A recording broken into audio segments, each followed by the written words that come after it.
All right. Thanks everybody for being here. We've still got a few folks trickling on in. We're gonna let folks come on in. Reverend Fahed is going to go ahead and kick things off for us, do some introductions, and then we'll have the opportunity to hear from our esteemed guests, our delegates, and our speakers. Very excited about this event. Thanks everyone for being here. My name is Reverend Fahed AbuAkel, and I am a retired Presbyterian minister, lives in Atlanta. I'm a child of the first Nakba. I'm saying the first Nakba, we're talking about 48, and what we're calling now, what is happening in Gaza, the second Nakba. We're having a great program today. We are going to hear from two pastors, one in Atlanta, Reverend Sarah Webb Phillips, and then one in Michigan or Ohio, Reverend John Wagner. They just came back from Israel, Palestine, and they're going to report.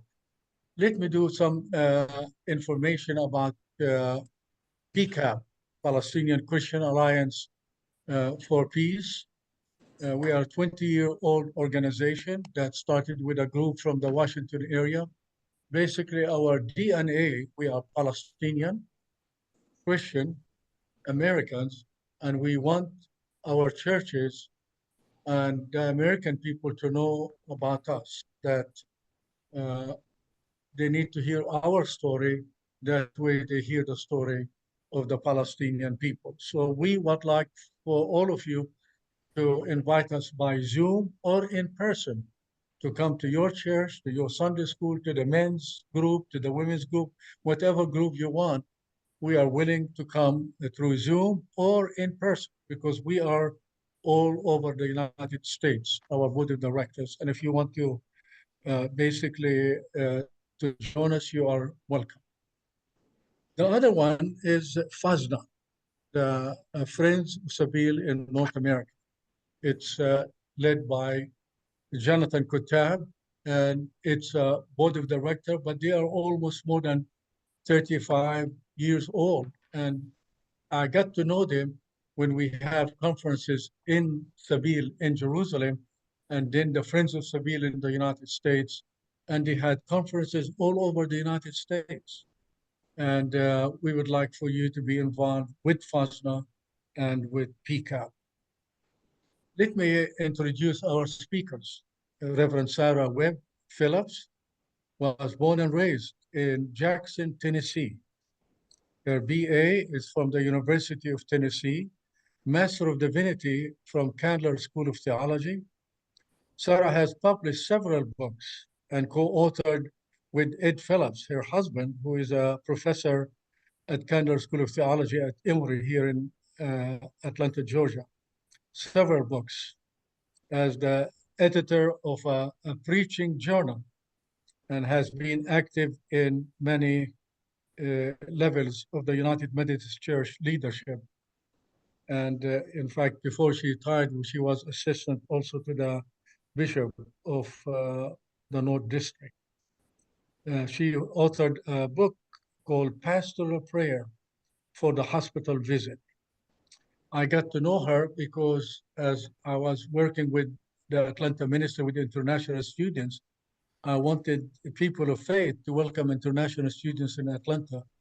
And she was always welcoming and hospitable. We welcome you, Reverend Sarah Webb Phillips. The Reverend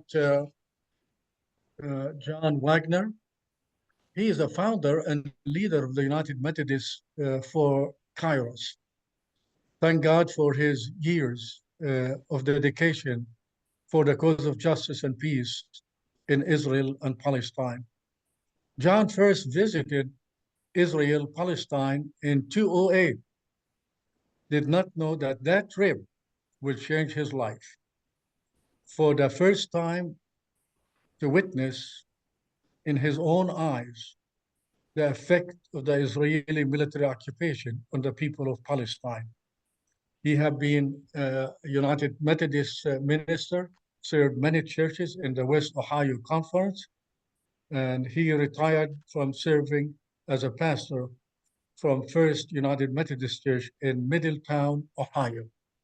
And today we are going to hear your story, and you can begin any way you want, John or Sarah.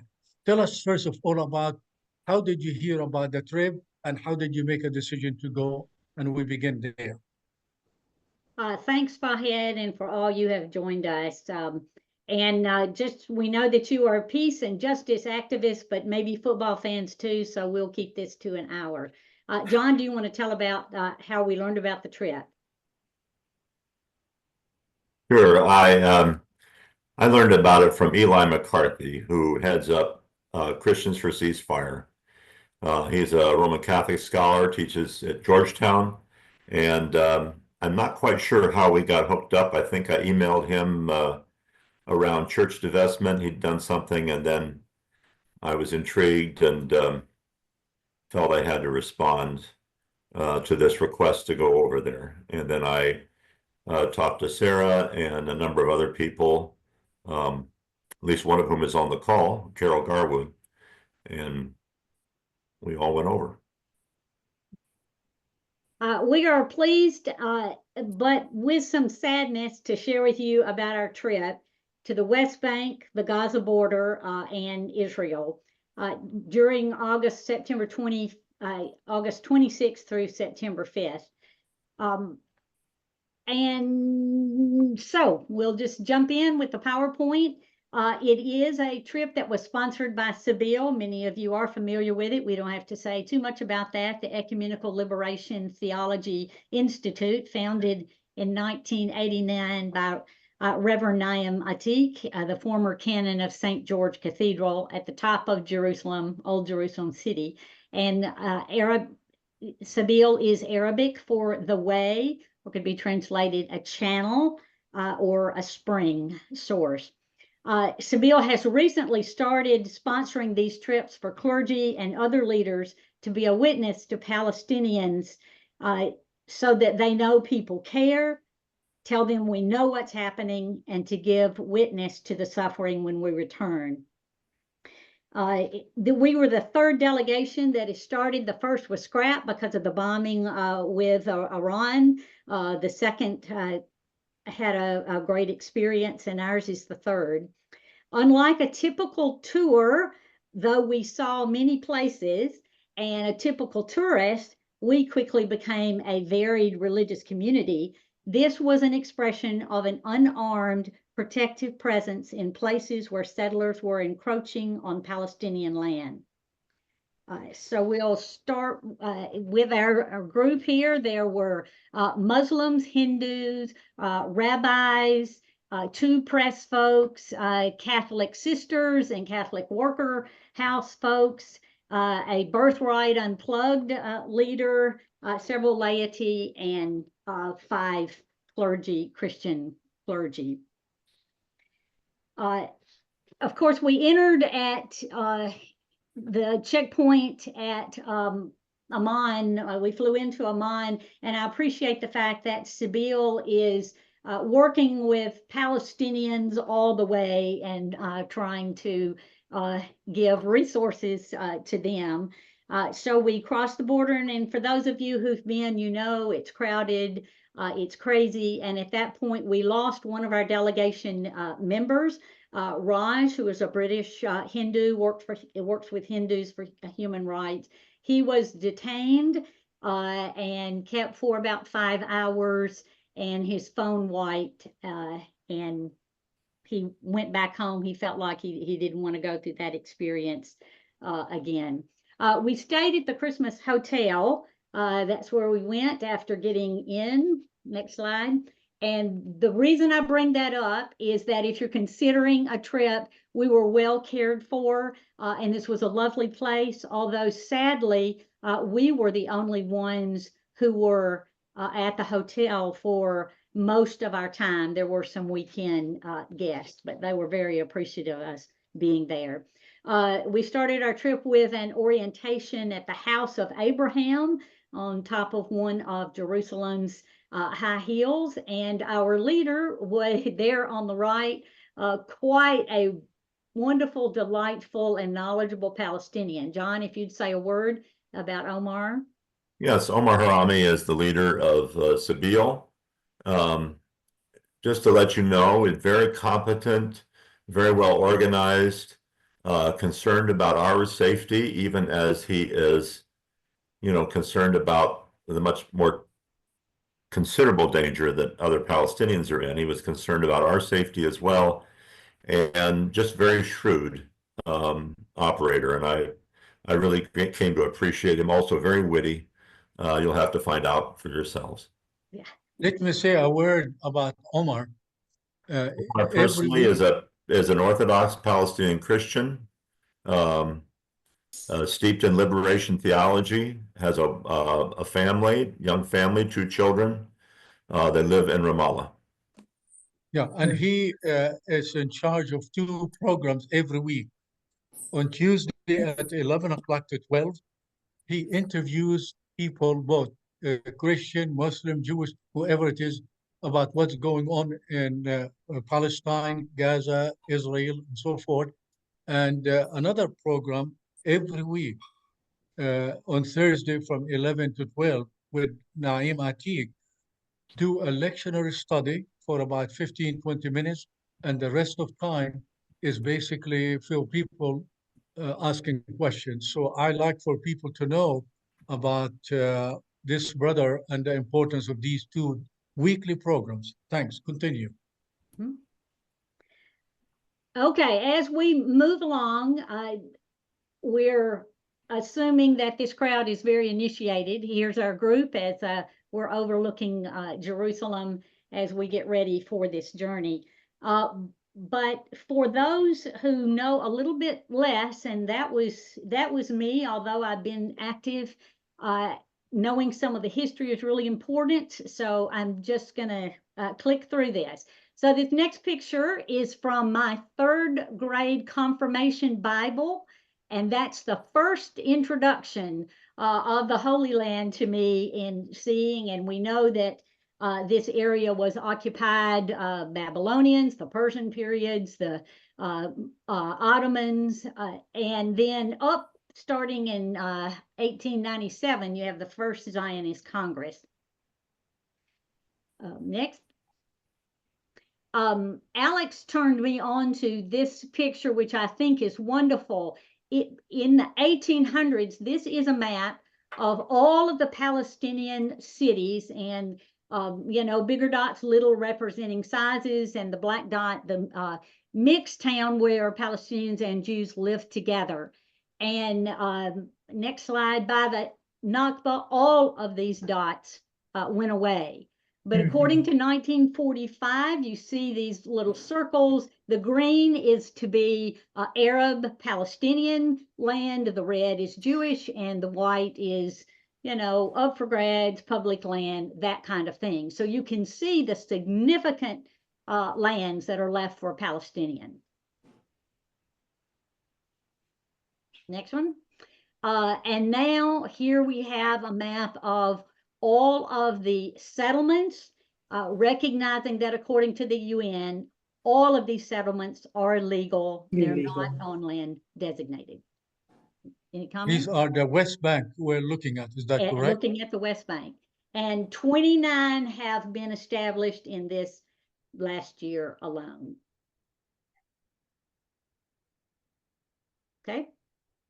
And of course, we all have seen the postcards, most likely with the 4, but now we have the 5th of the real shrinking of Palestinian land. And just to put it in perspective, on the left, we see Israel looks pretty significant, but you put it on the map of the whole region, it's no wonder they think they need more land. It's a small country. I'd like to share with you, and here's where Palestinians are today. And even when they're in their own territory, they are mostly displaced peoples as well. I'd like to share with you about our visit to the Shafat refugee camp. For me, one of the learnings was I've often thought of refugee camps as all tents, but this is part of Jerusalem, part of the city, but it is walled off. You can see the checkpoints. You can even see how people, a picture not taken while we were there, but when the border closes for going in and out to the camp, how things back up.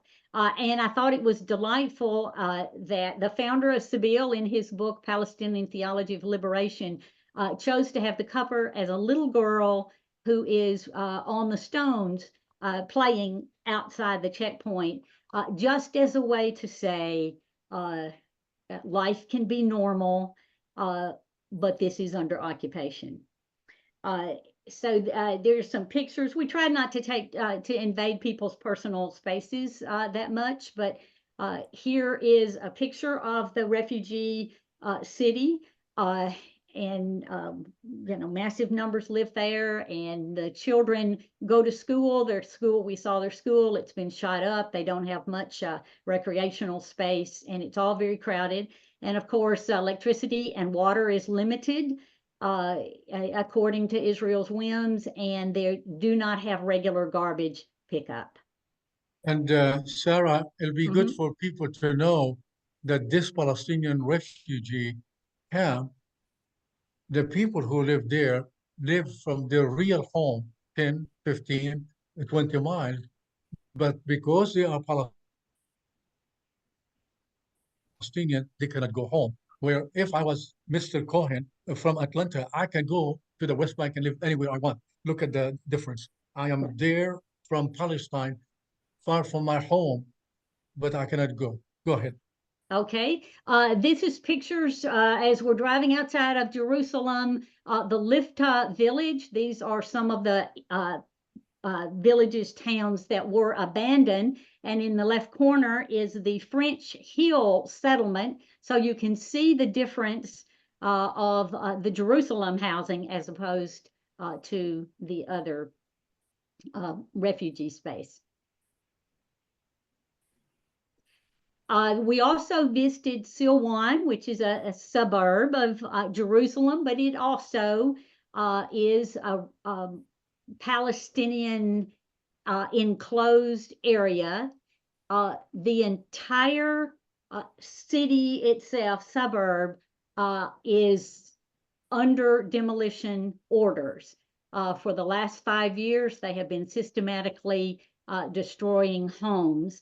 We went to the home of, I'm trying to remember, Fahed AbuAkel, who is a businessman, well known. President Carter had dinner in his home when he visited during his administration. On the last visit of Anthony Blinken, one of his undersecretaries also had dinner. We can go to the next slide. And the host was very adamant of saying our house has been ordered for demolition, and the U.S. Undersecretary was assured him that they would do everything they could. That was the meeting in February, and in April here of this year, this is their house, and the other two pictures were there. But what he and his wife did is they built a one-room home on the property and continue to live there. They were gracious, fixed us a wonderful lunch. They still have kind of their patio area, but of course it's all in disarray. And we asked him, what if they find out about the little house that you built and tear it and order you to tear it down? And he'd say, we'll just rebuild it after it's destroyed. And the other thing we need to know is that when the Palestinian homes are demolished, the Palestinian is responsible for the cost of, I'm sorry, that's my wrong. It's responsible for the demolition cost. So people not only lose their homes, but they have the indignity of having to, pay for it. So, okay, next slide. We did a visit to the UNRWA headquarters. This is after they had reopened. You can see it's a very modest kind of place. The director of the Middle Eastern is the man in the left, and I wanted to show the picture of the woman there with her eyes closed because she is in charge of Gaza operations, and they were working at that point trying to get the polio vaccines in. Okay, next slide. And of course, we had Palestinians comment about, they're making such an effort, but what our children need is a future. And here's our delegation there. Okay, next slide. Some of you are familiar with the 10 of Nations, so I wanted to include that. Here's the Nasser family. Most recently, they thought their court case was going to be settled, but it's been delayed yet again. We met with them in their underground caves, if you've been there, and we observed the settlers who have now moved campers right up against their fence. The Nassers have had their olive groves destroyed numerous times, and volunteers can come there and stay with them, help with replanting, managing the garden, and picking olives in the season. Let me say a word about the 10th of Nation. It's really the story of Palestine. The owners have the deed from the Ottoman Empire to the British Mandate to the Jordan time, and now during Israel, they want to take it from them. I mean, to me, the reason I want people to understand the 10th of Nation, it is the story of Palestine. You have a deed for 100 years, but they want to take the land from you. Thank you. Go ahead. Okay, and John is going to be speaking about this, but here's an image where we did a protest at the U.S. Embassy calling for ceasefire and arms embargo, and you can see the red hands because we recognize as United States, the blood is on our hands. I was one of the people who went into the to the U.S. Embassy. We were met by a young man who was pretty affable. We voiced our opinions, sometimes pretty strongly.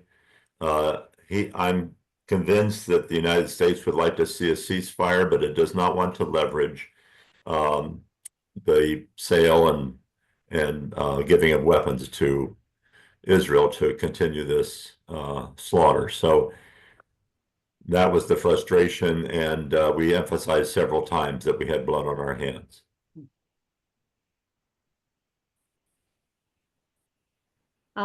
This is a Bedouin camp and farmland. You can see the conditions. Next slide. We'll go through this. John will say something about this. Okay. Next one. We also went to the Gaza border. If you go back there, while we were there, there were not any marked aid trucks going in, no UN trucks at all, very little movement across some equipment there. But while we were there, 5 bombs went off and the smoke was in the background. Not near us, not a threat to us, but obviously, you can open the paper and find out what happened each day with the bombings. Okay, next. Okay, there's John with the hat. We'll come back to that. And you can see that we made a point to let people know we were an interfaith group. Okay, next. And here's John, and he'll say more about that in a little bit as well. And so I'm going to end this part of my presentation with us remembering Rachel Corey and Sonora Igi, who have died doing protective presence. But John can say another word about the group that they were with. And again, we felt very safe, but very challenged. And we know on several occasions, settlers would come down and they would watch us, but they wouldn't approach the camp. You want to say anything about IDS, John? About the IDF? Yeah, but it was we didn't encounter them often on our trip. Actually, Sarah and I left the morning that the rest of the group went to do a protest at Al-Makur, which is some land that is being confiscated by Israel. And some of you know about that. Actually, Carol Garwood is on this call, and she was one of the people who stayed for that. But my understanding is that the demonstration went pretty well. The IDF was there, either the IDF or the police, and they were attempting to, just intimidate. And apparently there were some stun grenades that were about to go off, so the group retreated. And in the end, the encampment was torn down. Am I up? Is this my time now, or Fahed, or? Okay. It's your time. Okay. My first slide is just a picture of me. And that's me at the Gaza border. And I just wanted to share that I wore my clerical collar. I don't usually wear one, but I wore it to indicate, that I was representing the church, the wider church, the Western community. And we were told several times that this was a way of showing solidarity, being part of protective presence, which is broadly defined as just kind of being there and showing the flag, so to speak, and being able to, give some comfort to the people, but also demonstrate to their opponents in the IDF and the police and settlers that the world is watching. Okay, next one, please. This is a picture of a little boy, and this touched me. It was in one of the villages or Bedouin camps that we visited. They are being harassed every night by settlers, nearby settlers. This little boy is mentally challenged, emotionally challenged. He actually had an epileptic seizure while we were there.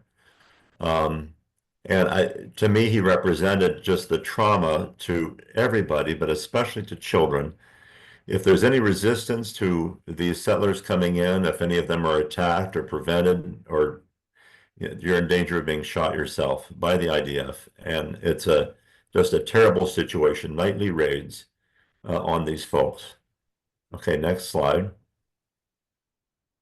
And this is me. I was able to interact with him. And that's Omar on the right. And again, just to illustrate the idea of protective presence or solidarity, it's basically, a lot of it was just interacting with people, letting them know that the world cares. And I was very conscious of myself and all of us being part of, just a representation that the wider world is watching, because these folks feel very isolated. This was a very isolated community. And next slide. Of course, Jesus was there, and we met him. This is not actually Jesus. This is an Israeli Jew. And we met them at, I think, all but one of the villages that we were allowed to go to. Israeli Jews are part of protective presence. They're often staying overnight, which is the most difficult time, and able to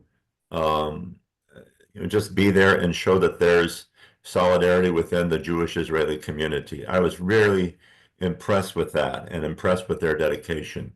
And this young man was so clear-headed and competent. And one of the Israeli Jews who was doing protective presence, I asked him, "Why are you doing this?" And he said, "It's because I'm a Jew, and these are our values." So I just want to end my slideshow with this. I'd also like to acknowledge a few people who are in this room. One of them is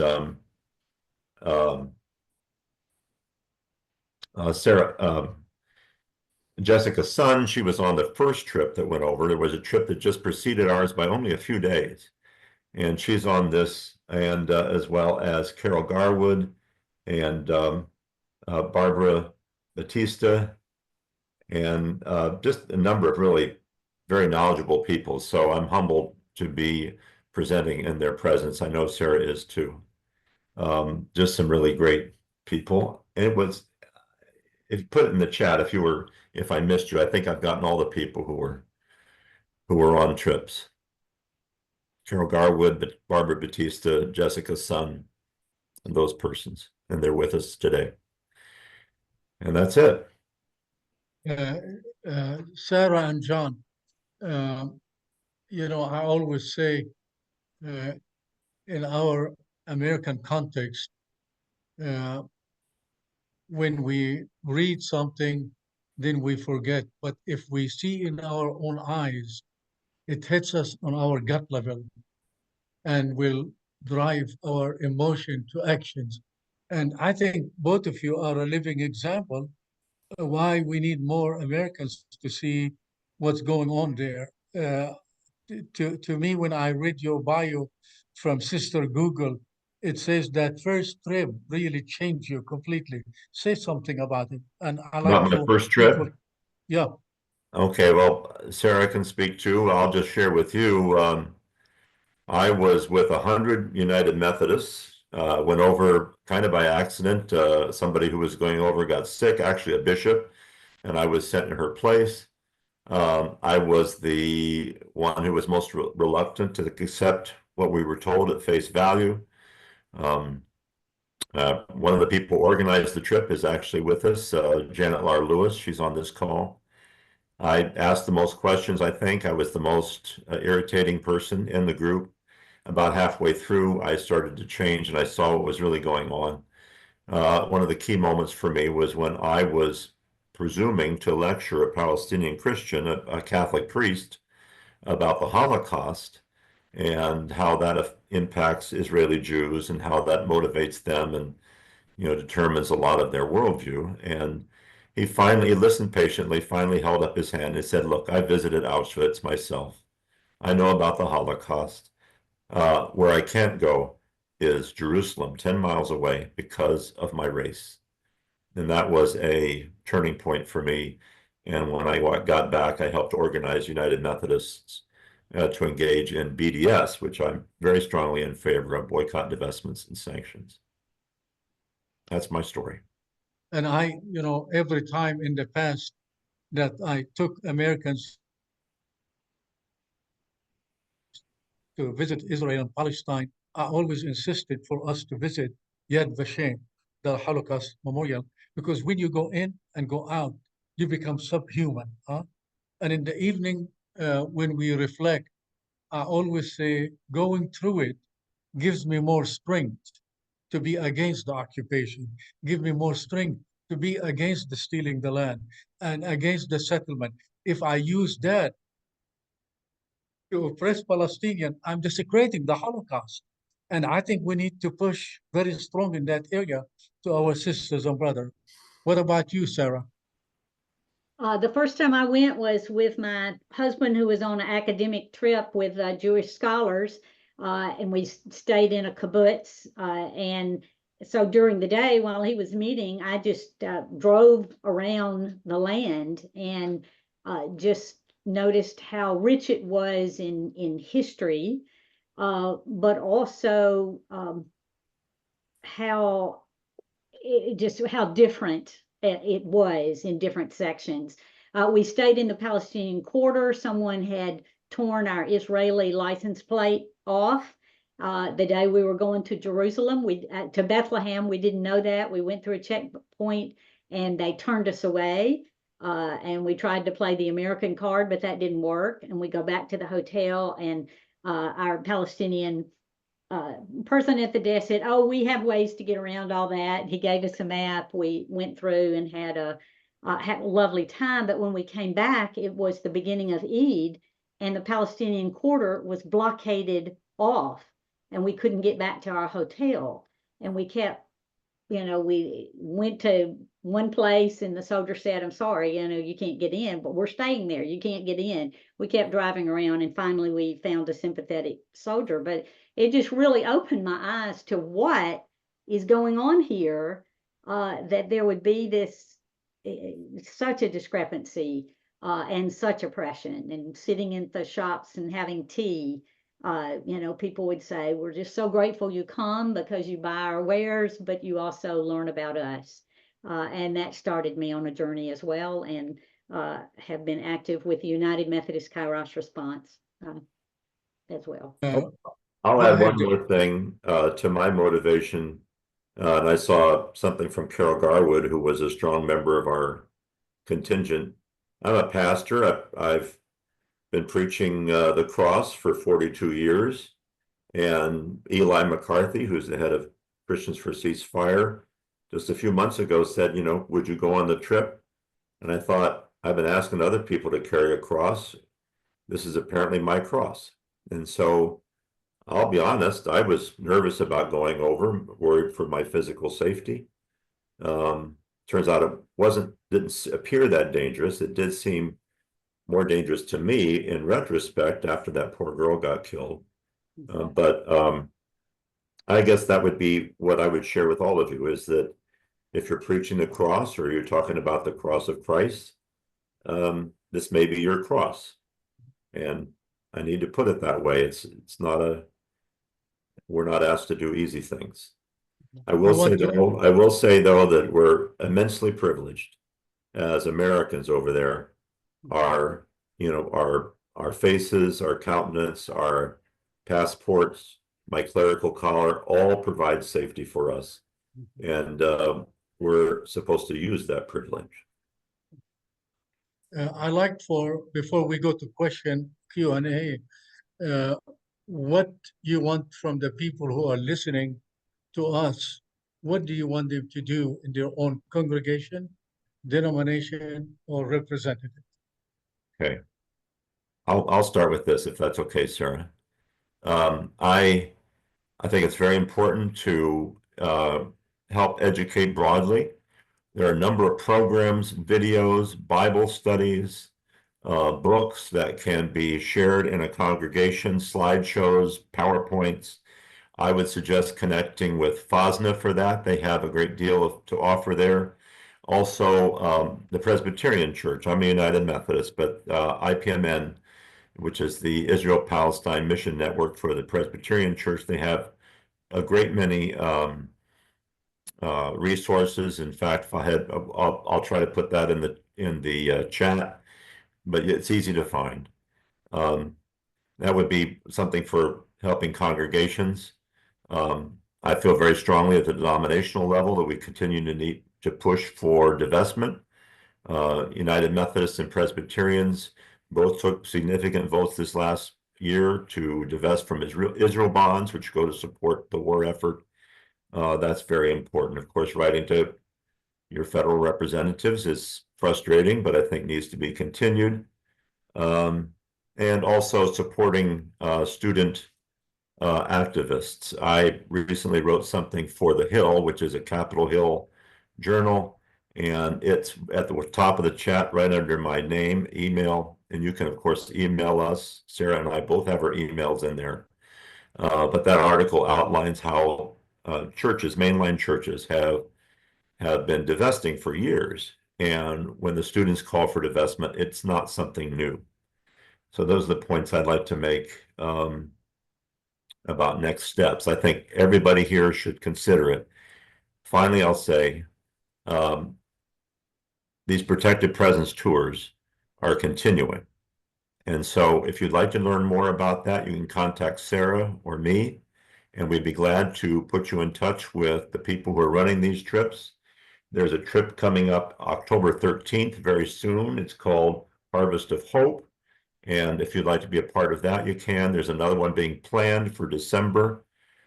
And again, these are kind of solidarity / productive presence. And it may not seem like you're doing much by just going and visiting with someone. Very few people are going over there. And the fact that we're there, the fact that what our intentions are, we were told over and over again, helps people. And I know all the people on this call want to help. So those are some things you can do and consider. Go ahead, Sarah, if you have anything to add. Go ahead, Sarah.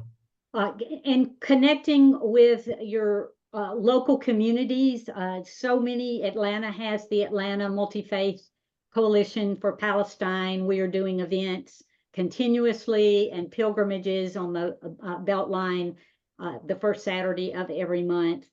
I would really emphasize the connection with senators and representatives, writing them. I will share with you that I asked Palestinians, what do you think about the elections that are coming up? And it was, they don't place much faith in governments at all.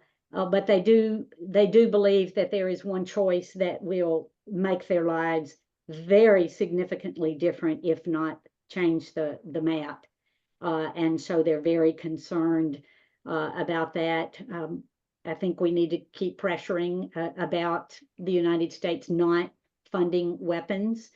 There are a lot of resources at kairosresponse.org, what the United Methodists are doing that would apply to most people.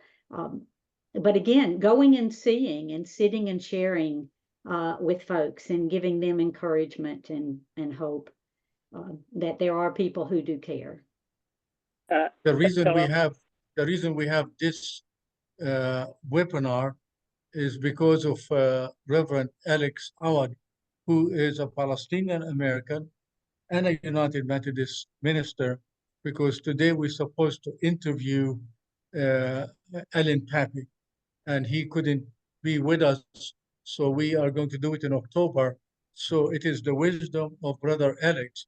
So John, I don't know what to do with Alex, but I like for him to say a few words or ask questions. Okay, thank you, Fahed, for your leadership, and thank you, Sarah, and thank you, John, for your courage, for your willingness to go be eyewitnesses of the injustices that are going on every day in Palestine. And thank you for your willingness to come and report on them in this webinar. So I'm really thankful to you, but I also have a request that Carol Garwood will be willing to share for a few minutes her experience, and any other people who are on this webinar who have been with you, if they would just say a sentence or two to express their experience with you. So Carol, would you mind sharing with us? Thank you, Alex. This was my first trip to the region was back in 2011, and I think there's one person on the call here that was part of that trip with me. And I was just absolutely shocked by what I saw. And what I can say, having this most recent trip was the 7th time that I've been back. And I am appalled every time I go back at how much worse things have gotten for the Palestinians. It's just heartbreaking. And, all we can do, we just have to keep speaking up and telling people the stories about what we've seen, about the people that are being removed from their own homes and settlements being taken over, the people that are being harassed through the night. This trip was a lot different than any of the other trips that I've been on. Again, what John said about feeling safe, they did a very good job with that. And they keep their ear to the ground. We didn't go to the north because things were so bad in the north. It just, I think the thing that just weighs on me every time is that I don't see a lot of progress when I go over there. I just see things getting worse and worse. And so it's very important that we keep doing these trips, that we keep raising our voice and telling people what's going on. Who's the other person? Alex, who's the other person you want to speak? Maybe John would know. Who's anyone else? Barbara Batista is with us. And then also Jessica's son went on a trip just prior to ours, and she's on the call as far as I know. Okay. Why did they unmute and say a few words? We still have 15 minutes for Q&A. Well, sure. So this is Barbara, Sister Barbara. I'm a sister of Providence coming in from Indiana, Western Indiana. My first trip I can tell you, you've heard it already from the folks, but to go, whenever you have the chance, make the chance to go and be there. There's something so very different when you're actually there in person, hearing the stories, your life. I mean, it's a life-changing experience. The heaviness and yet the resilience everywhere we went. I never picked up like that kind of hatred, or it was more of a righteous anger at times. It wasn't like to get back or to get even. It was more like we are humans. And of course, as people of faith, you know, love and human dignity is central to everything we do. And so I just would really encourage folks to if you can do it at all, get yourself over there. You won't regret it. Who's the next person, Alex? Jessica's son, Yeah. is who I suggested. Yeah, go ahead. Unmute. Hi, folks. Thank you so much for the presentation and sharing more about the August 25th delegation. I'm with Pax Christi. I was part of the August 11th. And my few words would just be that Palestinian Christians are leading the world right now as global heroes of nonviolence and what it means to refuse to be enemies. I myself feel so privileged and am in such awe of the Sabeel and specifically Omar, who we witnessed in action. I'll share like just a real quick story about as our tour bus of 12 US citizens and our Sabeel guides was making our way to the super militarized Gaza border. We stopped at one of the military checkpoints, or not really a checkpoint, but a camp, a base. And Omar told us all to stay on the bus. And he got out and he talked to the soldier. And we saw him from the window, and he asked for directions. And the soldier responded, "Oh, I'm not from around here." And then Omar said in response, "That's a whole conflict, isn't it?" Omar's courage and the Palestinian Christians and all those involved in the movement for nonviolence, for a world beyond war, these are the heroes right now who are living out what we profess to believe as disciples of Jesus. I can think of no better face of Christ than to go and be with Sabeel in this time. So thank you. I want to say a few words, and then I'd like John to help us about the Q&A that people ask, because we promised to deal with that. Can I say something? Yes. Asked to be called on. I don't have my picture up. I'm sorry, I don't have a camera.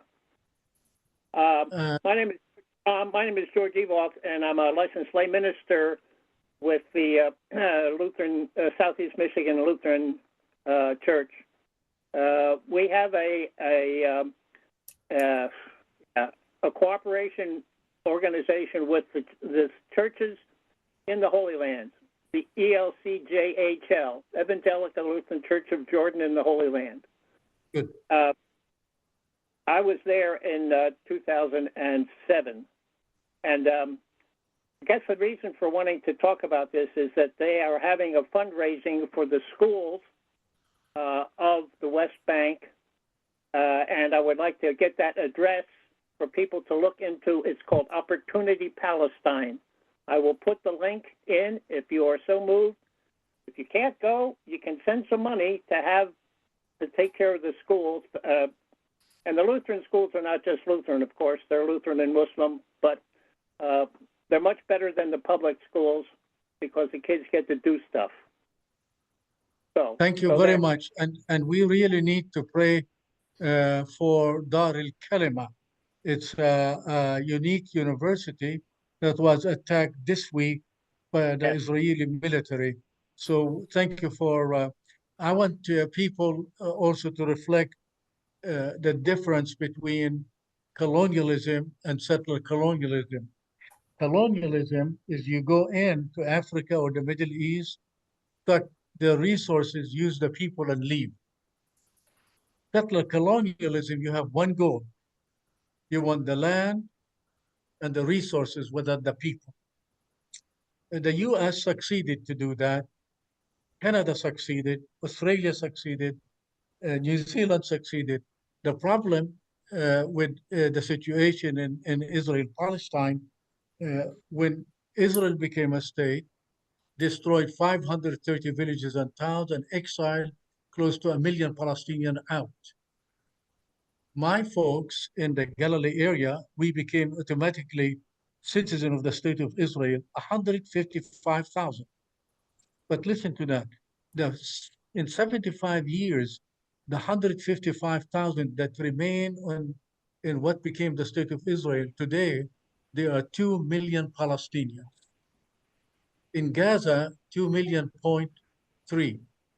In the West Bank, 2.8. So for the first time in 75 years, 50% between the river of Jordan to the sea are Palestinian, Arab, Muslim, and Christians. So you cannot understand what Israel is doing without understanding the subtle colonialism. Why to go to Gaza? I know all of us condemn October 7th, but why to destroy the schools? Why to destroy the universities? Why to destroy the hospital? Why to kill the doctors and Journalists. create a tremendous situation? You cannot understand what Israel is doing in Gaza without understanding the ideology of settler colonialism. And now they are moving in the West Bank. So I don't think Israel can do what they are doing to the Palestinians without the blessing and the support of the US. That means, I know we have people from all over the world, but now we are good old Americans. It is we that we need to get in touch with our senators and get with our representative and say what is going on is wrong and must stop. I'd like for us to go to the Q&A. Now, there's Alice raising her hand, but I thought we agree to somebody to read the questions. I'll do what you want, John. John, the one that is in charge of the... John Noble. No, Una, that's I don't correct. know. I don't know, Una, if you're able to leave your question in the chat. I'll do my best to go through and see if Yeah, I can. I did not update read some anything. I was systems. focused Go ahead. on the speakers. Go ahead. Can I speak? Yeah, if you have Okay. a short comment, Yeah, but very. yeah, go ahead. Yeah, a quick. First of all, hello, nice to meet you. And secondly, how are you going to convince your lunatic evangelist people in America that what they're doing is wrong? You're talking about Christian Zionism. Oh, yeah. They Okay. call themselves evangelists. The answer is with John and Sarah. What you going to do about Christian Zionism? That's an area where I'm particularly interested. I am putting a website into the chat. I hope it's the right one, christianzionism.org. Did I spell it right? That's It's right. actually I put a comment instead of the dot, but there's a website specifically targeting evangelicals, and it's mostly evangelicals who are part of that more conservative Christian Zionism. And they are they're reachable. Jonathan Kutab, who heads up FOSNA, said that Christian Zionism is a mile wide and an inch deep. In other words, it's not a deeply considered theology for most people. And they can be argued out of that, or at least demonstrate that there are Christians in the Holy Land. Many people don't know that there are actually people being hurt by this. And I think, and I've seen it in person, how people can turn very quickly from that kind of radical stance. I mean, it's a terrible, terrible syndrome here in this country because it's fueling so much of the militarism that's coming from the United States. Younger Jews, the Jewish community in general has very mixed feelings about Israel. Among certain group of evangelical Christians, they're the main force behind a lot of what American politicians are doing from left and right. The second kind of Christian Zionism is the one most of us are familiar with, and that is a great hesitance to criticize Israel because of what happened in the Holocaust. And that's a whole nother issue. But I hope you can get that website, and that would be my contribution. Thank you. And that source, www.christianzionism.org, is having Presbyterian, Methodist, Episcopal, all good scholars dealing with the scripture that the Christian Zionists use and bringing a new dimension to it. Another one I'd like for you to read, a book by the name of Colin Chapman, Yeah. Whose Promised Land. He take you from Genesis to Revelation, and in the scripture really give you that really their teaching is false. In the Presbyterian tradition, we went way back in 1946 and said dispensational theology is not a biblical theology, and we came back again in 94 and did the same thing, because the mother of Christian Zionism is dispensational theology, and that's taught in a good number of seminaries in the U.S. But this is driving our U.S. policy, and we have Alex Awad, who is expert on Christian Zionism. He can zoom in or come in person. Let's go to the questions. Yeah, I've got lots of good questions here that we won't have time for. But get the best. To maybe to maybe sum up a few of the common ones, it looks like we've got a lot of folks who are wondering, you know, along with considering delegation travel, thinking about taking up that cross themselves that you talked about, John, what are maybe one or two concrete action steps that folks can take where they are to take the message that you're bringing to us back to their communities? I think it's important to talk, if you're a layperson, talk to your pastor. If you're a pastor, talk to your your higher ups, your bishops or superintendents or presidents of denominations, just letting them know that you're concerned about this issue. I think investigating how much your denomination has invested in Israel, or the companies that support the occupation, like Caterpillar, Motorola Solutions, Hewlett Packard, some of these others that are part of the defense industry over there, especially. I would also just say, try to get your people interested in these programs. A general education is needed at the local level. So the ones that have been mentioned, United Methodists, I'll put our website in the chat, the Presbyterian Church. There are many denominational efforts, FOSNA and others, Catholic Worker, all have resources. So I would try to connect with one of those. And then, of course, writing letters to senators and congressmen explaining that you're just appalled by this continued bombing of Gaza and the increasing aggressive encroachment in the West Bank. I mean, that's something that needs to be emphasized under the cover of the Gaza bombing, Gaza issues. This is proceeding at a rapid pace, and that needs to be addressed by everybody who says they're for a two-state solution, which is pretty much impossible now, simply because of these settlements and their growth. And I hope when we thank everyone who came to the webinar or the people who did not come, we can put the letter or the article of John, and also John Noble. We need to put the guide of FOSNA that tell people what to do. Sarah? I would encourage people to develop relationships in their own community. There are Palestinians, there are Muslims, and let them know that you care. I think that's very important. We can't underscore enough on behalf of the Palestinian situation of reminding people that the United Nations has always been stating that these are illegal occupations and this must end. And the U.S. and Israel, along with a few other countries, continue to block that. And so it's making the commitment to write letters at whatever level. Our local governments, in terms of their own investments, look at your own economic portfolios. That's a longer, more tedious kind of thing. It doesn't have the impact that corporations and big investors can make in withdrawing from these all of it supports the apartheid that's going on in Israel. Yeah, John Noble, it's 1:01. We can go 4 minutes and 30 seconds. What are the next question? So next questions that I have to maybe move it from something broader about what folks can do to something specific.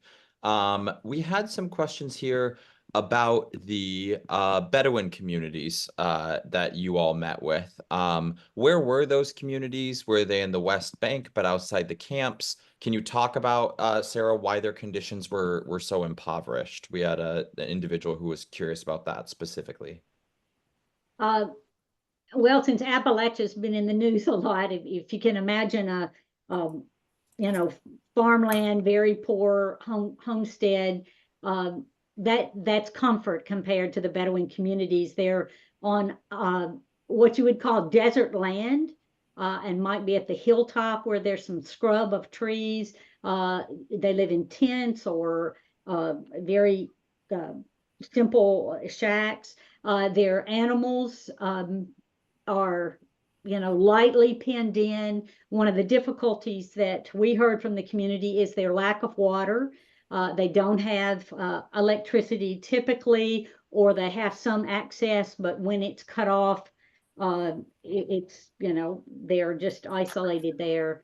And one of the difficulties that we observed firsthand is that they may be 2 or 3 miles from a settlement on a hill, but those settlements are watching them. When our bus would pull up, we would unload, the bus would go away, we'd see a truck drive down from the hill, and there would be people just, a couple of folks just standing, leaning against their tree, watching what we were doing. But they're out in many places. We did see a small community that had developed a community center, rebuilt after the other one was torn down, rebuilt their homes after those homes were torn down.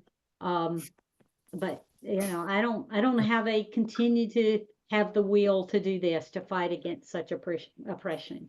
But we had dinner in a large Bedouin tent. The hospitality is incredible and gracious, but again, because they're in the West Bank, they are receiving all kinds of pressure to move, or be their community being torn down. For the person that asked the question, we have Bedouins in 2 locations.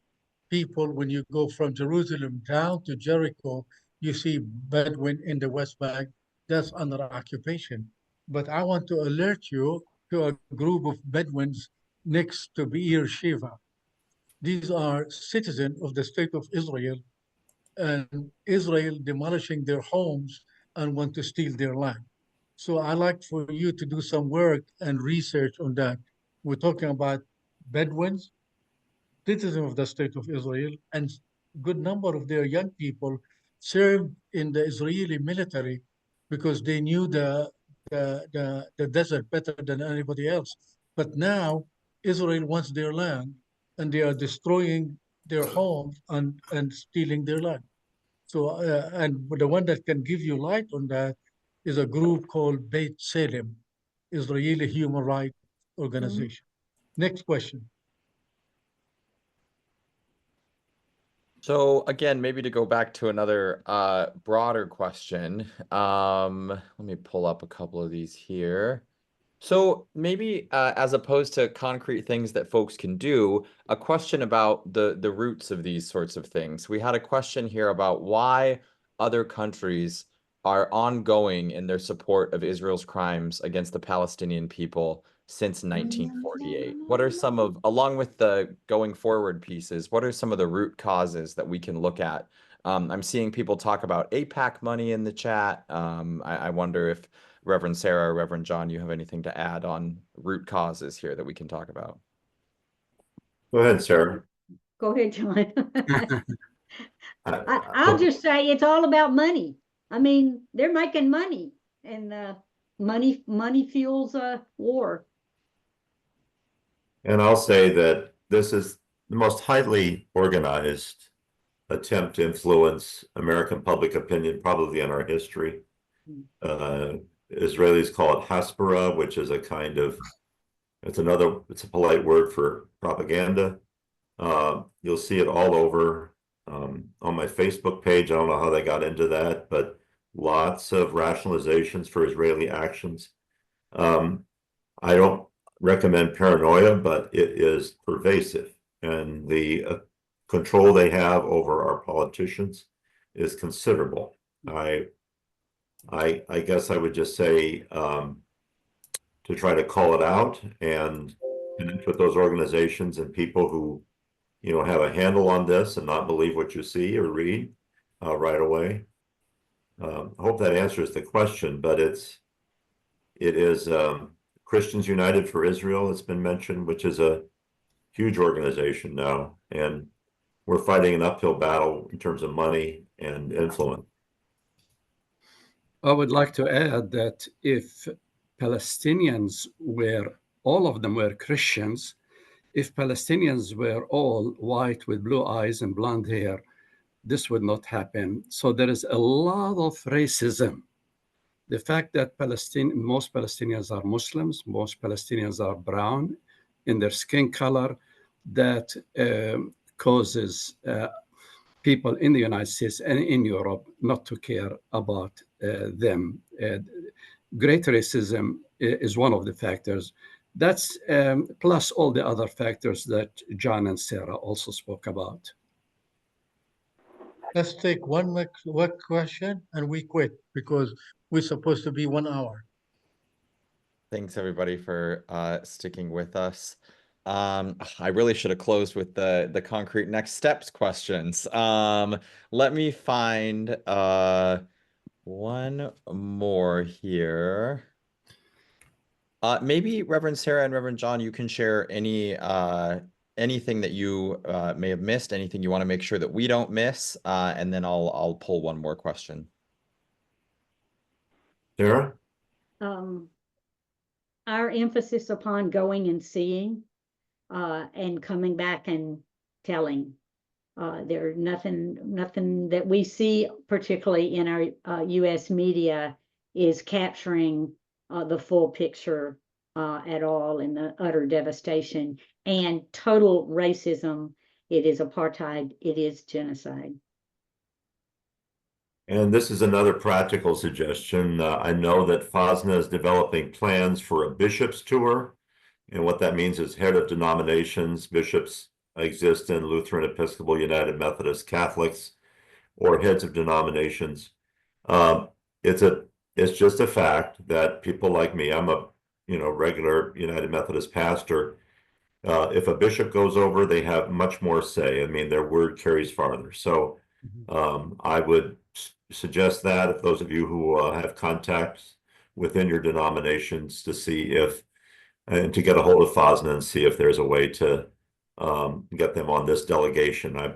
I think it's powerful when people who have these kinds of authorities go over. That's it. My contact in the chat there, folks want to get in touch about the upcoming bishops delegation. If you have ideas for that, want to network around that, that's great. I just want to name here real quick before I kick it back over to you, Reverend Fahed. Lots of folks asking again for ongoing resources, educational resources. I'll save the chat here as well. We've got next week's great events from Christians for a Free Palestine. I'll be at a couple of those. I'm seeing some UMC resources. I'm seeing some UCC resources, some Catholic resources in the chat. So I will make sure that we get that downloaded and sent out to folks who are here. But Reverend Fahed, I'll let you close us out with Reverend Sarah and Reverend John. I want to say special thanks to Reverend Sarah Webb Phillips, and special thanks to Reverend John Wagner, and for our Bishop Alex Awad, who really behind this webinar. Let us pray. God of peace, God of justice, continue to work through us, to work for justice and peace. We pray for the stop of war and genocide over Gaza. We pray for the Israeli people, and especially the leaders, to stop this war continue to use us to work in our churches, denomination, and community to see a day when Israeli Jews and Palestinian Arabs are reconciled and accept one another as equal. In your name we pray. Amen. Amen. Thank you very much for attending this webinar, and stay in touch. Thank you. And we will send you an email. Thank you very much. Can we just remind people about the October Yeah, 5th webinar? Yeah, can you tell us the date? Yeah, Saturday, October 5th at noon is the next PCAP FOSNA webinar, and that's the one with the Israeli historian, Ilan Pape, who will be discussing his new book, Lobbying for Israel on Both Sides of the Atlantic. And we'll be specifically trying to emphasize what he wrote about Christian Zionism. So it'll be very interesting to everyone. Super. What's the- And we can thank everybody that attended or not attend, and give them also a place to register for the next webinar. Thank you Yeah. very much for attending. It's in the chat. I put it in the chat, the Okay. link to register. Great. Free Let's put, Palestine. Thank you, let's Fahed. Free put Palestine. links to our Free page. Palestine. Free Palestine. Free Free Palestine. Palestine. From the Free river to Palestine. the sea, I agree. Palestine will be free. Like it or not, we're going to do it. Thank you. Bye. Amen. Amen. Thanks, John. Just Thanks, John. yeah, Thanks, thank Sarah. you. Thank you. Thank you, everybody. Mary Davis, good to see you. Good to see everybody. Janet Lar Lewis and Virginia Lapham was with us. These are former missionaries, and I'm indebted to both of them. Hmm. Conrad, Paula, good to see you. friend. Hey, I can't wait to share the video. Reggie Awad is with us. Great. Hi, Lucy. I see you're on, but I don't see your Mary face. Beth Byrne. Yeah, hi, Mary Beth. Some guy John, named. that was a great presentation. Oh, hey, Alan, how are you doing? Good. How are you? That was really Thank you, Alan. wonderful. That was good. That was really good. Yeah. Yeah. Very informative. Oh, good. I'm actually at a film festival with my daughter in Cincinnati, and they gave me a dressing room in which to participate in this. So I'm going to go back and be with her in an auditorium and watch some locally made movies. Peace, John. We'll talk soon. Yeah, Thank you, there's some everyone. guy named, I mean, I don't know if there's any kind of guardrails on these kind of webinars, but there's some guy named Ed Phillips who's been here the whole time, and got to make sure he doesn't report back and, besmirch us. All right, I'm going to leave. God bless you all. Thank you. God everybody. bless you. My email's been in the chat several times. Please, and I'm actually easy to get a hold of. Please do contact me. I'm not on the steering committee any longer, but Sarah and I both are very willing to get you connected with any denominational effort. I think that's important to know, or any kind of organized effort within the United States. There are parachurch organizations, all of those. Lisa Bender's with us on this call. She's the chair along with Carol Garwood of UMKR. Please do get connected, and their organized efforts. I know we feel powerless, impotent, but we're not, and we can do something together. Absolutely. All right. Goodbye, everyone. Thanks, everyone. Thank you. And Conrad, it's good to Oh, see you. Paula again. Roderick is here. Yes. Too many I'm people. sending this video to Pastor Grace and First United Methodist. I hope to share like in a small group. So thank you all. Well, and Paula, we are doing a presentation for the Evanston area. That church, and maybe drawing in some other churches as well. So Wonderful, wonderful. Euclid Avenue in Oak Park would love to join you. okay, we'll I'll keep you posted. Thank And you. Conrad, we can always do a Zoom with South Bend folks. Hey, that would be great. It's good to see you. Yeah, good to see you.